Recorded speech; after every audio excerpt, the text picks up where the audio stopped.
atenção, acho que ficou tranquilo. Agora, acho que essa outra questão que você trouxe, a gente está à disposição para sentar e conversar e verificar se realmente são melhor. De fato, eu compreendi até agora que era pela defensoria, até pelas escolhas das pessoas que vinham e falavam assim, você vai voltar? Você vai voltar? Você não vai voltar? Entendeu? Mas aí a gente conversa e numa reunião apartada, a gente amadurecer a questão. Ok? Não, é só pra gente entrar na pauta. Sim, é o que eu estou tentando. Tudo bem? Mais alguém? Não. Posso? Eu estou inscrita, mas depois eu vou conversar com a pedido de vocês, vou conversar separadamente com a Denise, que eu preciso apresentar a vocês. Então, Denise, ok? Conselheiros, podemos ingressar na pauta, então? Ordem do dia. CSDP 262 de 2013. A Ouvidoria Geral da Defensoria é a interessada. O assunto é proposta de deliberação visando a instituição, a transparência de sindicâncias, processos administrativos e demais expedientes correcionais existentes na instituição. O relator é o Conselho Davi, que já proferiu o seu voto. Vista a doutora Márcia, que é a corregedora geral, e hoje apresenta as suas considerações. Está com a palavra a corregedora. Tem um processo que é extra pauta, mas eu vou sugerir para que a gente vote depois, porque eu acho que a discussão vai ser longa em relação a esse processo agora. Embora seja extra pauta, eu vou sugerir que a gente analise depois. Ok. Tudo bem, conselheiros, eu vou incluir em pauta, dada a urgência. 210/2013, que é referente ao censo do recurso. Sim. Eu incluo em pauta o processo para deliberação, dada a urgência da matéria, uma vez que se trata de concurso público, e sugiro que deixemos a última meia hora para a discussão desse processo que está sendo incluído agora. Tem os outros também. Todos de acordo? Vamos deixar meia hora antes do final da sessão, 12h30, a gente pode encerrar aqui as discussões, entrar nesse processo da corregedoria e fazer a leitura do voto. Ok? Com a palavra, corregedora. Bom dia a todos, a todas. Inicialmente, eu gostaria de pedir desculpa, porque eventualmente terei que parar um pouco, porque estou passando por uma crise de sinusite, enfim, um pouco febril até, então qualquer problema eu vou ter que parar, beber uma água para dar continuidade. Deixa eu fazer uma pergunta, nós estamos com o microfone aqui à disposição para que ela possa ser ouvida melhor? Acho que não está ligada, tem que ligar a caixa de som também. Mas tem alguma dificuldade?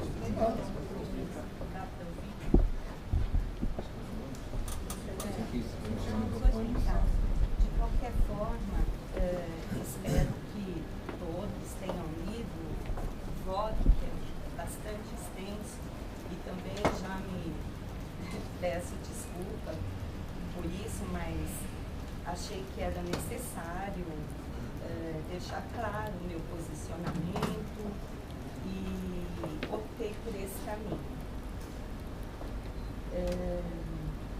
André não precisa ficar sem dormir ou ficar aí se martirizando porque a corregedora pensa diferente de você. Né? Acho que o pior seria se fôssemos unanimidade em tudo. Né? Eu acho que faz parte do processo dialético, do debate. Enfim, acho que tudo é um fator de enriquecimento da discussão. Então, respeito muito o que você falou em seu voto, desculpa, em seu parecer, mas eu penso diferente, principalmente não quanto ao mérito da questão, mas quanto ao aspecto formal. Se você leu ontem o voto, eu acho que eu, como futura aplicadora dessa deliberação, talvez saia ou não hoje, desse colegiado, eu teria dificuldades em dar concretude a essa deliberação. mas respeito muito o que você escreveu e ainda que eu não concorde, eu acho muito importante porque me levou a refletir sobre assuntos que, sei lá, por falta de tempo, na corregedoria, ou momento da minha vida pessoal, eu acabo não parando para pensar e para lançar um olhar sobre essas discussões. Então, sempre é uma oportunidade para que eu evolua. Não estou dizendo evoluir no sentido de que eu melhorei, pensando assim, ah, não, meu voto, agora eu estou melhor porque eu fiz meu voto. Não, porque eu tive a oportunidade de refletir sobre o assunto. Agora, a conclusão que eu cheguei é diferente da sua. Eu não vejo mal nenhum nisso. Eu acho que você expôs muito bem o posicionamento da ouvidoria e também meus colegas podem concordar com você ou comigo, enfim. Vamos tentar procurar o caminho melhor e na minha concepção, esse caminho melhor é o mais seguro. E muitas vezes, o gestor da coisa pública, o administrador, ele até prefere mesmo que tenha uma decisão judicial sobre aquela questão, né? E não se arriscar na prática de atos em relação aos quais ele não se sente seguro. Isso é natural na administração. Bem, então peço licença. Outra coisa, André, você comentou hoje, diferentemente do que você disse na outra oportunidade em que esteve aqui, você mencionou que a questão é política e não jurídica. Na ocasião passada, você mencionou que era jurídica. Se for política, eu acho que, então eu até dispensaria a leitura do meu voto. Então, gostaria que você esclarecesse isso. O que eu disse, evidentemente que isso é uma questão jurídica porque é normativa, mas o mote da decisão, evidentemente, é político. Aliás, toda a formalização jurídica de algo pressupõe uma decisão política por trás disso. Então, o que eu disse é que a decisão que você vai tomar aqui, normatizando de uma forma ou de outra, ela é eminentemente política no seu conteúdo inicial. Continua com conteúdo subjetivo, sem dúvida alguma.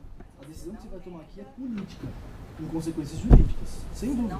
Mas eu disse isso na primeira vez também, porque eu falei, isso é uma opção política. E eu disse inclusive o seguinte, Márcia, eu disse que nós somos operadores do direito, todos muito preparados, então nós temos o dom de fazer a interpretação que melhor nos aprovê de qualquer texto jurídico. E que, evidentemente, haveria dissidência.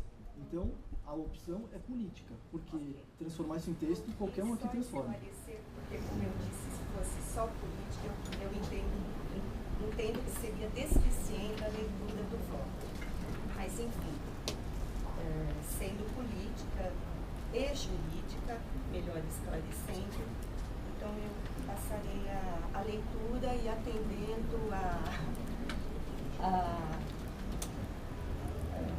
ao cansaço, né, dos conselheiros que vêm de viagem ou vêm de uma semana já estafante de trabalho, eu optei por fazer uma apresentação mais enxuta, lendo apenas os aspectos principais do voto, que tem 103 páginas. Se algum conselheiro não leu, acho que pelas partes que eu vou ler agora, poderá ter uma ideia, mas seria interessante que fizessem um esforço para se inteirar do que foi falado, não só por mim, como pelo conselheiro André. Ok? Então vamos lá. Mas se você prefere ficar ali, para você mais confortável, perto? Não? O João Vitor vai passando para mim.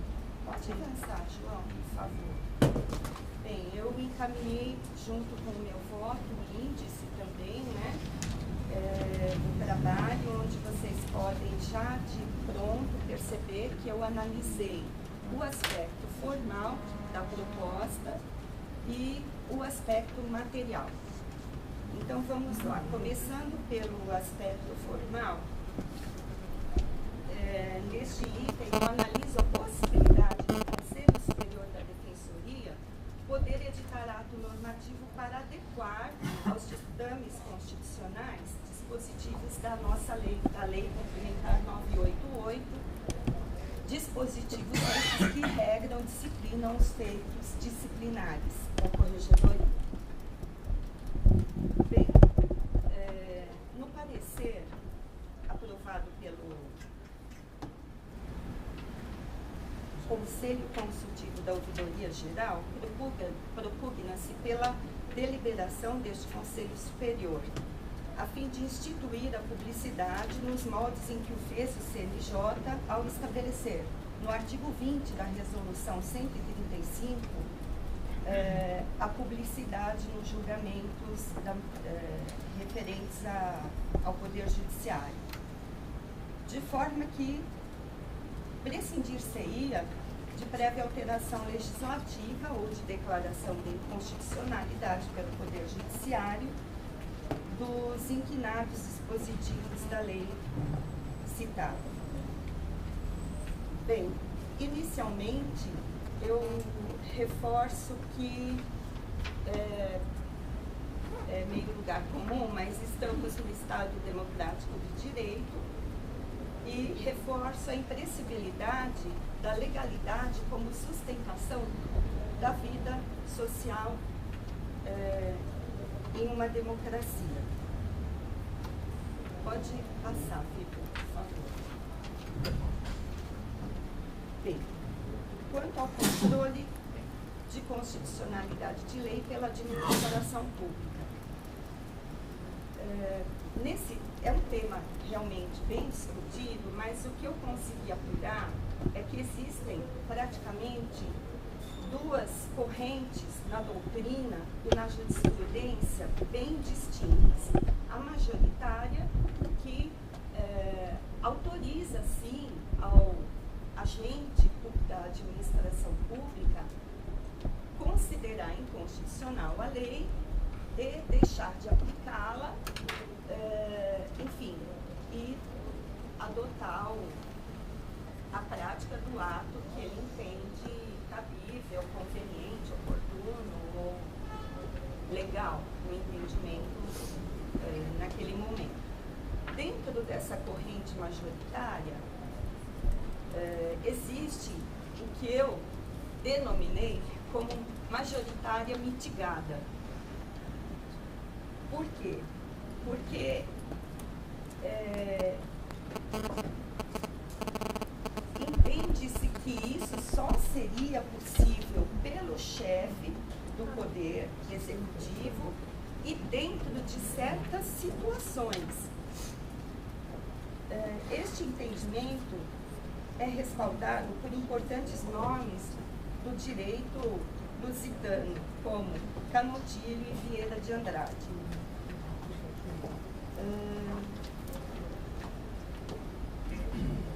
Entre os constitucionalistas de renome que se debruçaram sobre a questão, destaca-se o ministro da Suprema Corte, Gilmar Mendes, o qual salientou em decisão monocrática, pulando uma parte do voto dele, proferido no mandado de segurança 25.888 do Distrito Federal, assim se pronunciou. Assim, a própria evolução do sistema de controle de constitucionalidade no Brasil, verificada desde então, está a demonstrar a necessidade de se reavaliar a subsistência da súmula 347, que diz: o Tribunal de Contas, no exercício de suas atribuições, pode apreciar a constitucionalidade das leis e dos atos do poder público, em face da ordem constitucional. Fecha aspas, esta é a súmula. Em face da ordem constitucional instaurada com a Constituição de 88. E por que o ministro assim se manifestou? Porque a Constituição de 88 ampliou sobremaneira o rol das pessoas legitimadas ativamente para ajuizar uma ação direta de inconstitucionalidade. De forma que essa prática, que reconhecida pela corrente majoritária ampla, deve ser restringida, porque a Constituição de 88 ampliou o rol de legitimados. Bom, mas de qualquer forma, o argumento principal dessa corrente majoritária seria a supremacia da Constituição sobre as leis. E para a corrente mitigada, isso é aceito em situações excepcionais e somente por determinadas pessoas. Por exemplo, a maioria dos adeptos da posição majoritária, a qual nominei majoritária mitigada, justifica seus posicionamentos em hipóteses obviamente comprováveis, como a existência de vício na iniciativa de projeto do processo legislativo, flagrante prejudicialidade às finanças públicas, ou ainda de inevitáveis transtornos à organização e continuidade da prestação dos serviços públicos e até de prejuízos decorrentes de provável demora na apreciação dos fatos pelo Poder Judiciário, entre outras correlatas. Esse também é o posicionamento de Elival da Silva Ramos, com as seguintes palavras: nessas hipóteses, parece-nos razoável admitir que o chefe do Executivo pode recusar-se a cumprir a lei sub judice, apenas até o julgamento do pedido de medida cautelar, por ele próprio formulado. Se o pretório excelso acolher o pedido, a execução da lei doravante estará suspensa por força de concessão da medida cautelar, com eficácia erga omnes. Se, ao contrário, rejeitar, estará recusando fumus boniuris da arguição, ou os danos que a execução temporária da lei possa provocar, periculum in mora, juízo esse que deve ser acatado pelo chefe do Poder Executivo requerente. A propósito, senhora Presidente, fiz aqui uma comparação com o ato 10, à época editado pela ex-defensora pública geral, que recebeu impugnação e foi questionado pela OAB e foi conduzida, aliás, pelas mãos de Vossa Excelência, até a questão até o Supremo Tribunal Federal. Bem, quero destacar ainda que a Constituição Federal foi muito cautelosa em relação ao próprio Poder Judiciário, impondo a cláusula de reserva de plenário, nos seguintes termos: somente pelo voto da maioria absoluta de seus membros ou dos membros do respectivo órgão especial, poderão os tribunais declarar a inconstitucionalidade de lei ou ato normativo do poder público. Parece-me um contrassenso admitir que apenas um único chefe do Executivo, seja ele federal, estadual ou municipal, possa agir de modo isolado e aleatório, desconsiderando lei em plena vigência, a qual, diga-se de passagem, goza da presunção de constitucionalidade. Sintetizando, não deve ser aceito o descumprimento de lei pela administração pública. Ao próprio Poder Judiciário é imposta a cláusula de reserva de plenário para declarar lei ou ato normativo do poder público como inconstitucional, e de artigo 97 da Constituição. Passo agora a análise do controle de constitucionalidade de lei no âmbito da Defensoria Pública. Bom, como vimos, o controle de constitucionalidade, a princípio, deve ser exclusivo do Poder Judiciário. A administração pública não declara suspensão de lei sob a justificativa de sua inconstitucionalidade, apenas deixa de aplicá-la e ingressa em juízo para que se decida a respeito. É essa a orientação hoje dominante.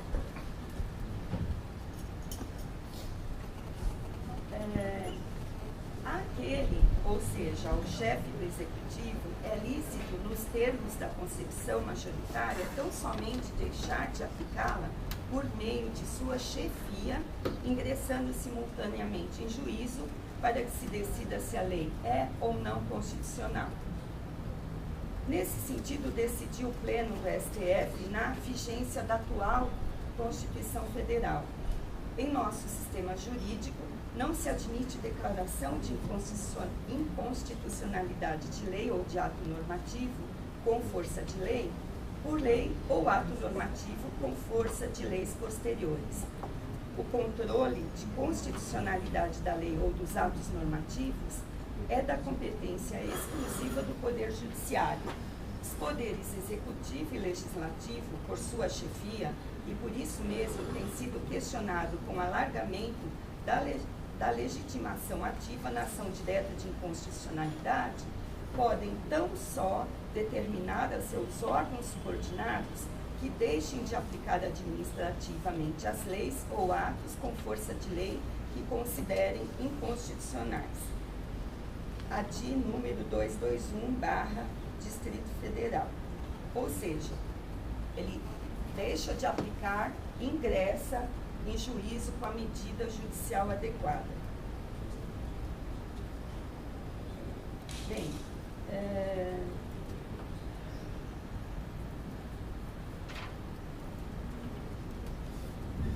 refletir um pouco também a respeito da aplicação direta de princípio constitucional em contraposição à regra de lei infraconstitucional. E a questão é complexa até agora para o próprio Poder Judiciário em razão da diversidade dos níveis de densificação dos princípios. É a consistência densa ou grau de espessura de um princípio constitucional que o torna inaplicável diretamente até pelo Poder Judiciário, sem que haja antes a declaração da inconstitucionalidade. O juiz tem que declarar a inconstitucionalidade para, incidentalmente, pelo menos, para a aplicação do princípio. Subverter este raciocínio implica admitir a superioridade do juiz sobre o legislador. É o que explana o Manuel Gonçalves Ferreira Filho no seguinte sentido: é verdade que, ocorrendo inconstitucionalidade da lei por ofensa a princípio, e a lei obviamente tem de ser compatível com os princípios constitucionais, o juiz pode declarar a sua inconstitucionalidade e aplicar em seu lugar o princípio. E não pode fazê-lo, sublinhe-se, sem declarar tal inconstitucionalidade, porque estaria sobrepondo a sua vontade ao do legislador, o que configura violação do Estado de Direito. Essa hipótese de inconstitucionalidade de lei por violação de princípio há de ser rara, visto que o princípio, em razão de sua generalidade, é compatível com diferentes densificações. Ora, não pode o juiz fazer prevalecer a densidade legal. Portanto, entendo que as propostas apresentadas contradizem dispositivos da Lei 988, a razão pela qual entendo que não se sustenta. Pode passar, João. Obrigada. Item 1.13, os poderes normativos do CNJ e do Conselho Superior da Defensoria Pública. Bem, novamente me referindo ao parecer aprovado pelo Conselho Consultivo da Ouvidoria Geral, entende-se neste arrazoado que o Conselho Superior da Defensoria Pública deve utilizar seu poder normativo inspirando-se na atitude do CNJ ao elaborar a Resolução 135 de 2011 em verbos. Com efeito, para o Judiciário elaborou-se a Resolução do CNJ número 135/2011, que, embora não seja lei, contraria, em homenagem à Constituição Federal, expressamente o que diz a Loman. O STF, no julgado acima mencionado, chancelou a validade daquele ato normativo e deu força ao mandamento constitucional. Da mesma forma que o plenário do CNJ tem a atribuição de elaborar atos normativos dirigidos à magistratura nacional, também o tem o Conselho Superior da Defensoria Pública em São Paulo, em relação aos seus membros. Subitem 4.1 do referido parecer. Lembro aos conselheiros que o julgado suprarreferido trata-se da ação direta de inconstitucionalidade 4638, da relatoria do ministro Marco Aurélio no Supremo Tribunal Federal, sobre a qual farei adiante alguns comentários. Há que se verificar se existe ou não similitude entre os poderes normativos do CNJ e do Conselho Superior da Defensoria Pública do Estado, bem como se tais poderes autorizam a edição de normas contra a disposição expressa de lei em sentido estrito, sejam esses em forma de atos normativos, deliberações ou resoluções.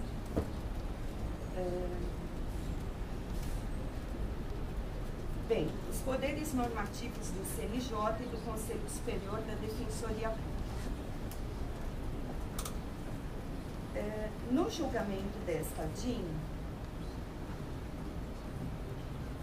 parece-me que não houve manifestação no sentido de que o CNJ contrariou a Lei Orgânica Nacional da Magistratura, ou melhor, deixa eu me expressar melhor. A resolução do Conselho Nacional de Justiça foi chancelada pelo Supremo Tribunal na DIN 4.638.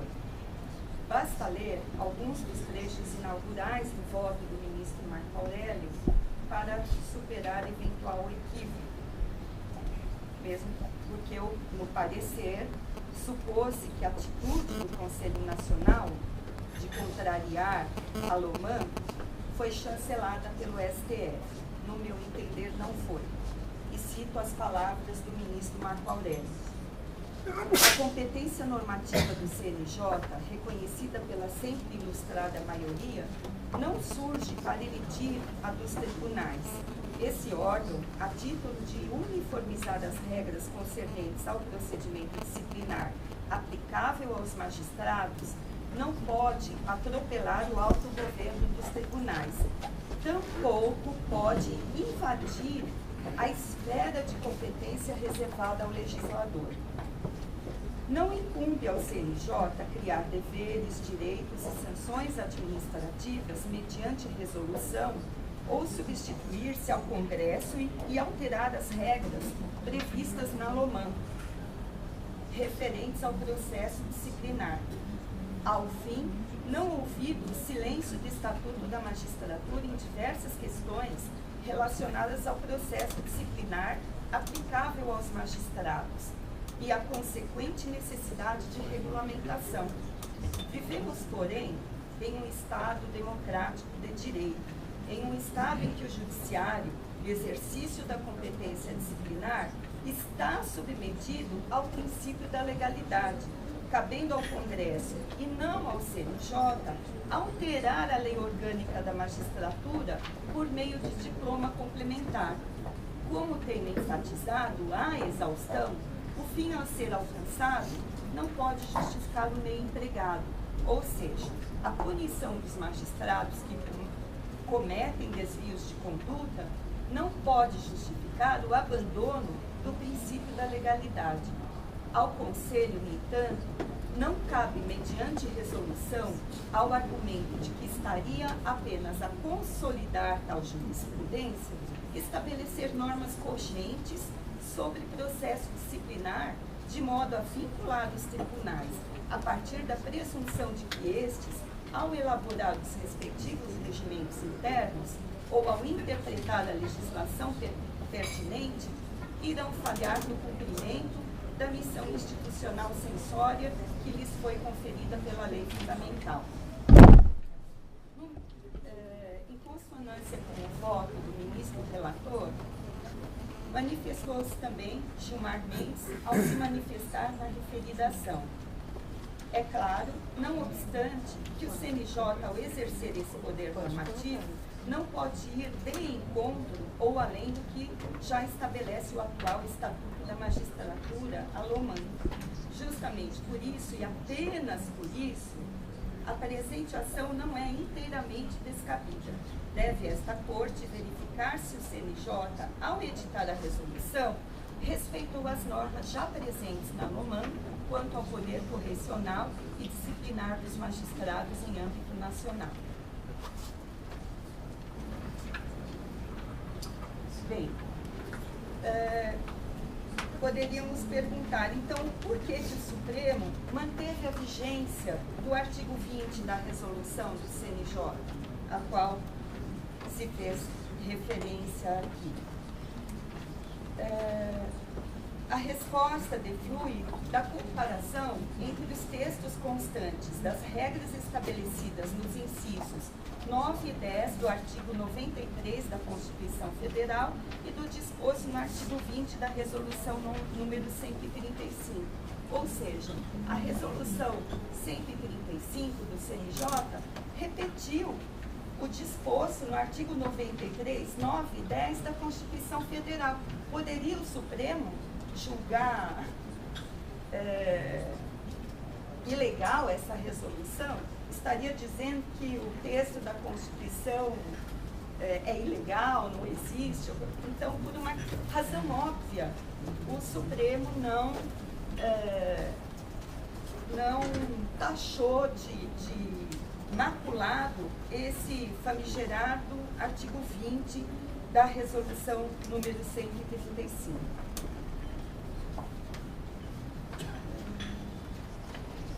Ou seja, limitou-se a repetir o que já constava explicitamente no texto constitucional. Portanto, o Supremo não poderia julgar inválido o artigo 20 da resolução. Bem, agora, examinando o Conselho Superior da Defensoria Pública do Estado. Diferentemente deste Conselho, o CNJ é um órgão com competências constitucionais específicas nos campos correcional e disciplinar, nos termos do artigo 103b, parágrafo 4º da Constituição Federal.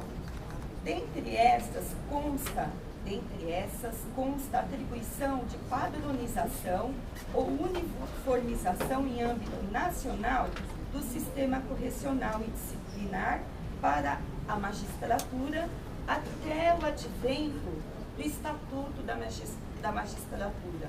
Isso seria bastante para justificar a iniciativa do CNJ, como arrematou o ministro Gilmar Mendes em trecho anterior ao que eu acabei de citar. Preciso ler o trecho aqui, as palavras do ministro.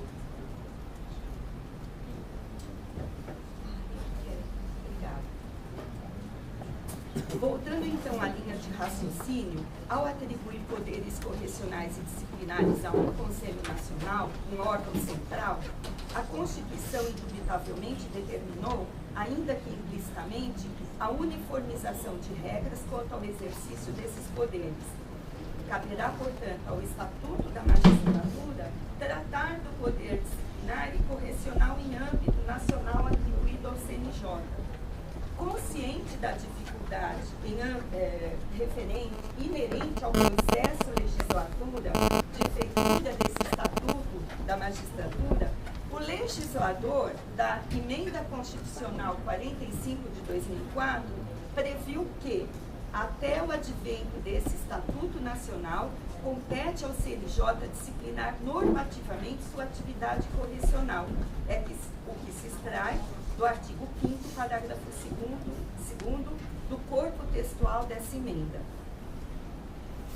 Parágrafo 2º do artigo 5º. Até que entre em vigor o Estatuto da Magistratura, o Conselho Nacional de Justiça, mediante resolução, disciplinará seu funcionamento e definirá as atribuições do ministro corregedor.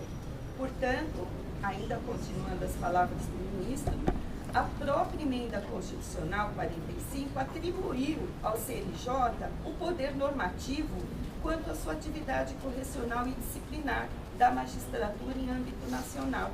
Até que entre em vigor o novo Estatuto da Magistratura, o CNJ está constitucionalmente incumbido do dever de uniformização em âmbito nacional das normas de organização e procedimento em matéria disciplinar e correcional.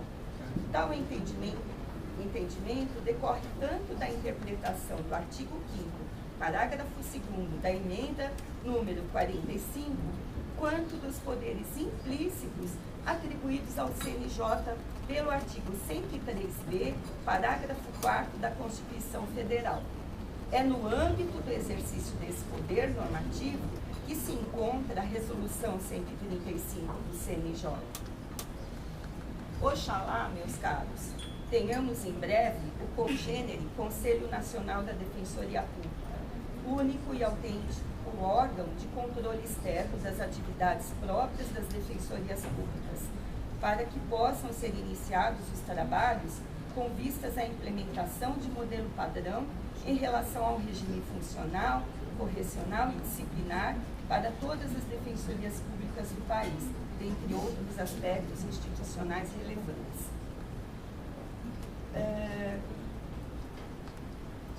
Ademais, há que se distinguir ainda a atuação do CNJ ao editar a Resolução 135 no uso de suas atribuições constitucionais da atuação do Conselho Superior da Defensoria Pública ao deliberar sobre as proposituras apresentadas no exercício do poder normativo que lhe é conferido pelo artigo 31, inciso 3 da Lei Complementar 988. Trago à colação pela última vez a manifestação do ministro Gilmar Mendes, na ADI 4.638, ao abordar com propriedade o alcance do poder normativo do CNJ. Afirmou à época o douto magistrado: conforme se vê, a Constituição concede ao CNJ poderes discricionários delimitados pelas regras de competência do artigo 103b e pelos princípios do artigo 37. Desses poderes discricionários decorrem poderes administrativos inerentes ou implícitos. Com efeito, quando a Constituição confere ao CNJ a competência de fiscalizar a atuação administrativa do Poder Judiciário e de fazer cumprir o artigo 37, implicitamente concede os poderes necessários para o exercício eficaz dessa competência. Portanto, se a competência do Conselho é nacional, seus atos regulamentares deverão surtir efeitos em todo o Poder Judiciário, mormente ante a cláusula transitória do artigo 5º, parágrafo 2º da emenda 45, a qual lhe atribui poderes normativos amplos, até que sobrevenha o Estatuto da Magistratura. Nesse emblemático julgamento, dá licença,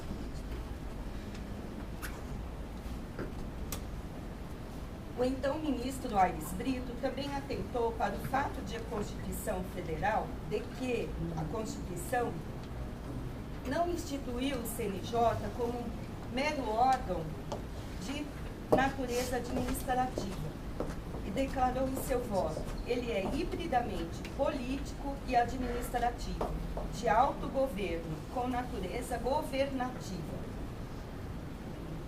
Como se nota, é patente a dissemelhança entre o poder normativo do CNJ e o poder normativo do Conselho Superior.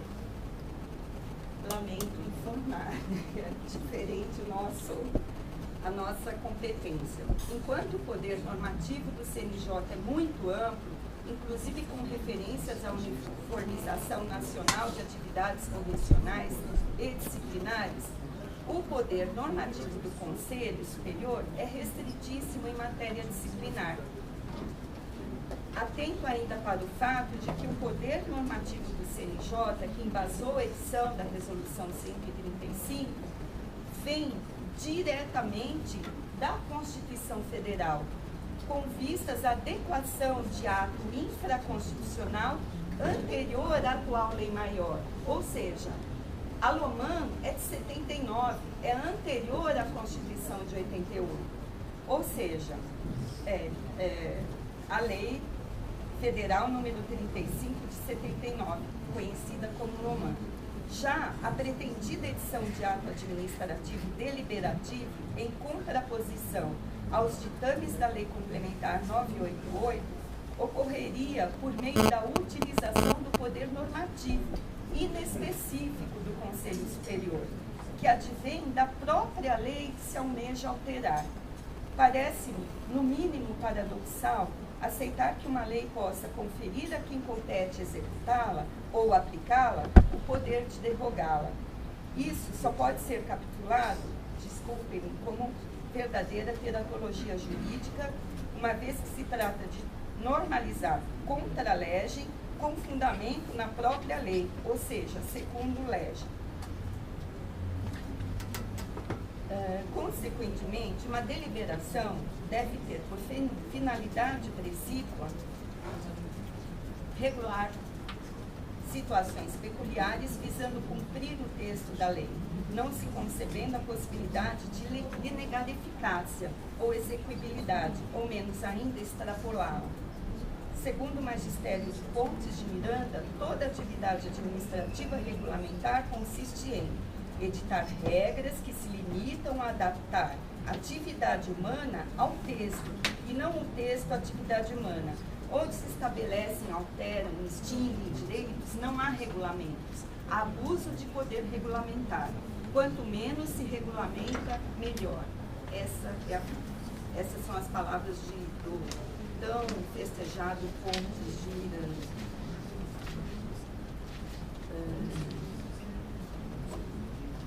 Avançando um pouco.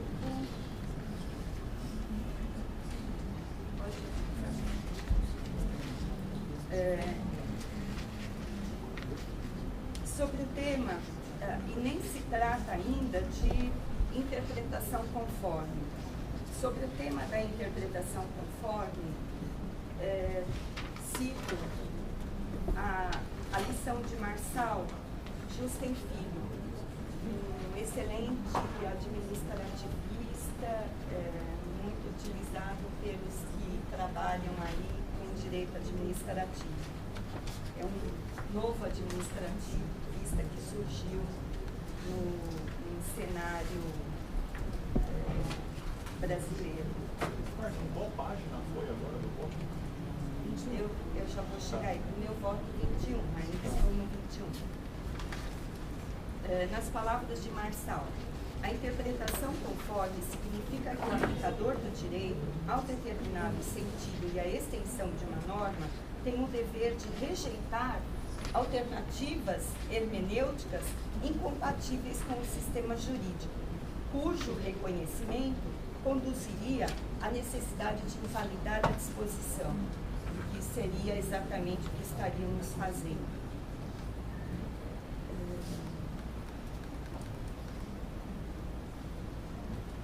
Página 23 do voto. Portanto, o que haveria seria, no mínimo, uma interpretação disforme à lei, uma vez que invalidam disposições legais, as quais, como se verá adiante, estão em plena conformidade com a Constituição. Assevero que o poder normativo conferido ao Conselho Superior da Defensoria Pública, nos termos do artigo 31, inciso 3 da Lei Complementar, autoriza a edição de atos que tenham por finalidade dar imediata e fiel aplicabilidade à lei orgânica, desde que o alcance e o conteúdo dos atos emanados respeitem a legalidade e as regras de competência. Não pode este, nos moldes do que fez o CNJ, editar normativas para adaptar ou querer dar novo significado aos ditames legais pré-estabelecidos, ainda que sob a pretensa homenagem à Constituição Federal ou a outra lei infraconstitucional. Como enfatizou a exaustão o ministro Marco Aurélio em seu voto na artigo 4638, o fim alcançado não pode justificar o meio empregado. Sintetizando, as propostas de reajustar ou readequar, ou seja lá que nome se dê, via deliberação do Conselho Superior, dispositivos da lei orgânica, sob a justificativa de respeito ao princípio constitucional da publicidade, implica, antes de tudo, desrespeito constitucional ao princípio da legalidade. Tal regulamento não iria ao encontro, mas sim de encontro à própria lei, que tem o Conselho o dever de dar concretude por meio de seu poder normativo. Ainda que eu pudesse, no meu entender, encerrar esse debate, procurei avançar ainda um pouco, analisando alguns aspectos materiais. Pode deixar. Bem, nesse item analiso o conteúdo das propostas que foram apresentadas, a fim de analisar se os dispositivos da lei complementar, que impõem sigilo, entre aspas, na instrução dos feitos disciplinares, estão derrogados pela Constituição Federal ou por outro ato legal infraconstitucional, como a Lei de Acesso à Informação. Bom, inicio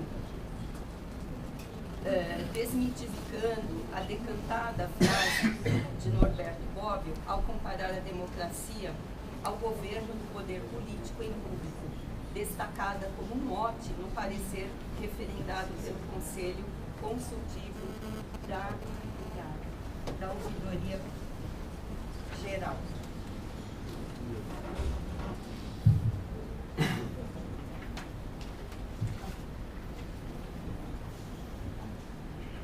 Bem, a visibilidade das atividades do poder público na leitura de Norberto Bobbio. Quem se interessar depois por essa leitura, eu recomendo. Enfim, o fato é que essa frase de Norberto Bobbio surgiu a partir de uma discussão filosófica entre ele e Habermas, em contexto político determinado, num contexto em que na Itália havia grandes problemas políticos, tendências fascistas e grande corrupção. E a partir daí, Bobbio passou a uma discussão com Habermas a respeito dessa tão decantada frase, o governo do poder público em público. Mas Bobbio, em sua obra posterior, Democracia e Segredo,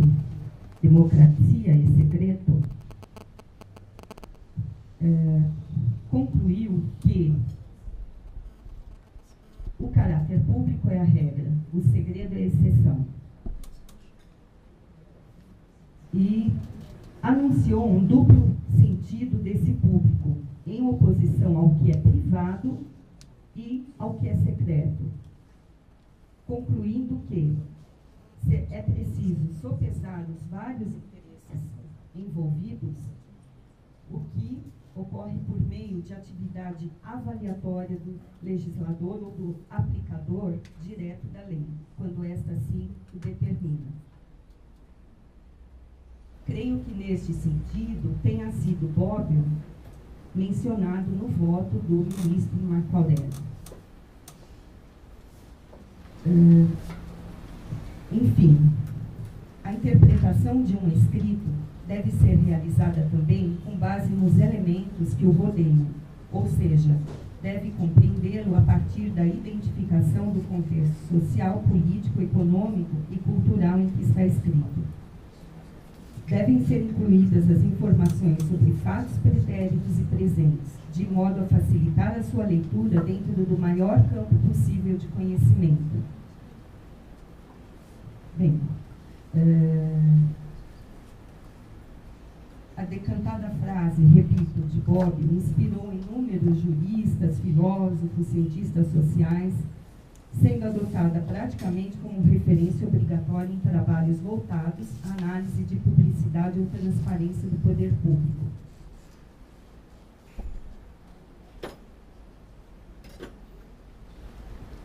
Deixa eu ver se eu posso pular aqui. Bem, como então Bobbio diferencia ou ainda quais critérios ele utiliza para identificar o que deve ser público daquilo que deve ser revestido de sigilo numa sociedade democrática? Desde já alerto para o fato de que o meu objetivo está muito longe do debate sobre as ideias deste notável pensador italiano, mesmo porque o tema do segredo é uma das presenças marcantes em sua obra. Isso pode ser verificado no estudo que ele apresentou, que eu já fiz referência, em março de 1988, num congresso na Universidade de Sassari, sobre o título Democracia e Segredo. Portanto, 4 anos após a publicação do livro aqui tomado como referência,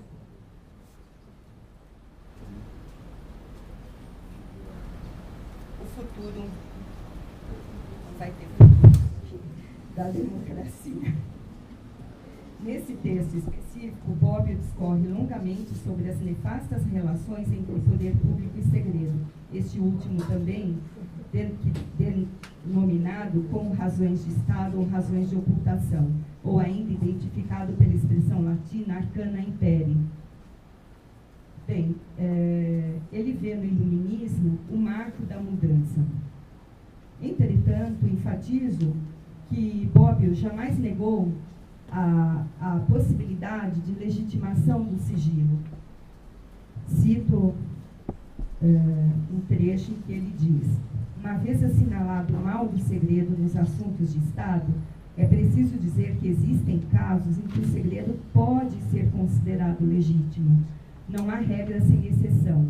Nos terrenos da ética e, portanto, do direito, na medida em que constitui uma esfera particular de ética, a única regra, sem exceção, é que não há regras sem exceção.